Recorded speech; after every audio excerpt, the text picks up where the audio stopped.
Assalamualaikum warahmatullahi wabarakatuh. Perkenalkan, kami dari kelompok 4 ingin mempresentasikan berkreasi dan berekspresi melalui puisi. Sebelum itu, perkenalkan, nama saya Najla dan teman-teman saya yang bernamakan Najwa, Satjan, Aisyah, dan Dinar. A. Mengapresiasi diksi dalam teks puisi. Puisi merupakan karya sastra berbentuk tulisan berupa bait yang kaya makna. Makna diungkapkan dengan memadatkan berbagai unsur bahasa, seperti diksi, rima, irama, dan gaya bahasa. Menemukan makna bisa dengan memahami diksi beserta majas, kata konkret, imaji, dan kata konotatif. Untuk penjelasan pertama, yaitu diksi dalam teks puisi. Diksi adalah pilihan kata yang tepat dan selaras dalam penggunaannya untuk mengungkapkan gagasan sehingga diperoleh efek tertentu seperti yang diharapkan.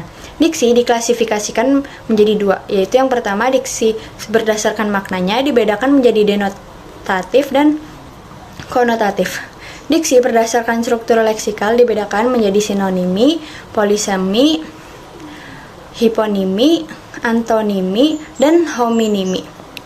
Dan untuk yang kedua, yaitu menemukan makna diksi. Seorang penyair dalam menentukan diksi mempertimbangkan beberapa unsur, diantaranya yaitu majas atau gaya bahasa, kata konkret, imaji atau citraan, dan kata konotatif. Hal ini bertujuan untuk menciptakan efek tertentu dan makna dari perasaan, pikiran, serta gagasan dapat terefleksikan.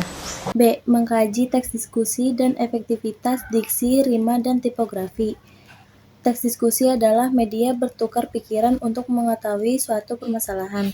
Struktur teks diskusi ada permasalahan atau isu, argumentasi atau isi, simpulan, saran, atau solusi. Kaidah kebahasaan teks diskusi ada konjungsi pertentangan, konjungsi perbandingan, repetisi, atau pengulangan kata. 2. Menilai efektivitas diksi, rima, dan tipografi. Diksi untuk menciptakan berbagai efek serta memunculkan amanat dan makna dalam puisi. Rima merupakan pengulangan bunyi yang berselang. Tipografi merupakan suatu keterampilan menata huruf untuk kepentingan publikasi visual baik secara cetak maupun digital. C. Menemukan makna melalui tema dan suasana puisi. 1. Struktur bentuk dan struktur makna dalam puisi. Yang pertama ada tema. Tema adalah pokok pikiran.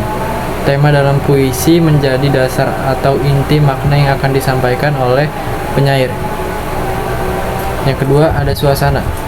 Suasana dalam puisi dapat diartikan sebagai keadaan batin atau jiwa seorang pembaca setelah membaca atau menyimak suatu puisi.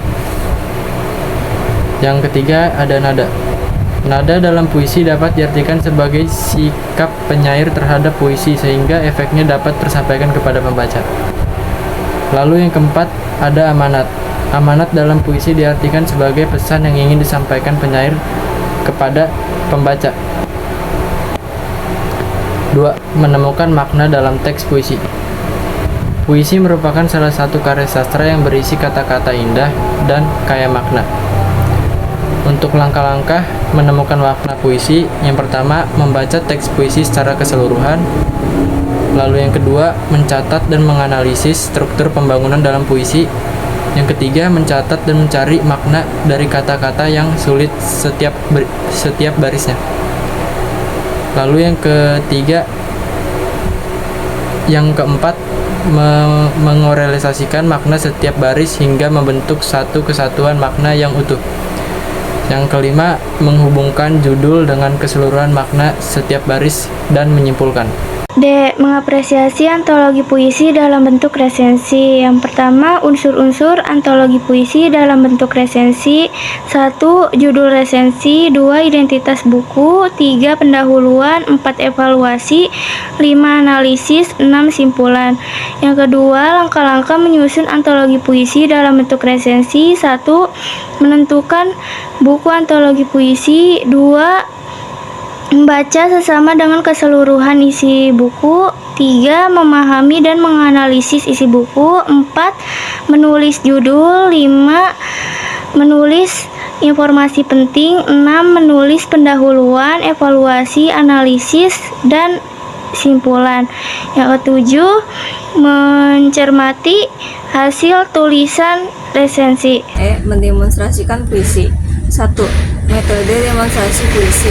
A. Metode tekstual, yaitu pembaca menggunakan teks. B. Metode deklamasi, yaitu membaca dengan menghafal sepenuhnya. C. Metode artikel, yaitu pembaca dituntut untuk menampilkan penghayatan sedalam mungkin. Adapun beberapa kreativitas untuk memaksimalkan demonstrasi puisi. A. Ekspresi atau mimik wajah. B. Gestur tubuh. C. Pelafalan. D. Tekanan. E. Tempo. F. Intonasi. 2. Musikalisasi puisi. 1. Memilih puisi yang tepat. 2. Memahami makna puisi. 3. Menentukan iringan dan alat musik. 4. Menentukan nada dan irama. 5. Berarti sebanyak mungkin untuk menyiapkan tampil di hadapan publik. Cukup sekian presentasi dari kelompok kami, kurang lebihnya kami mohon maaf. Wassalamualaikum warahmatullahi wabarakatuh.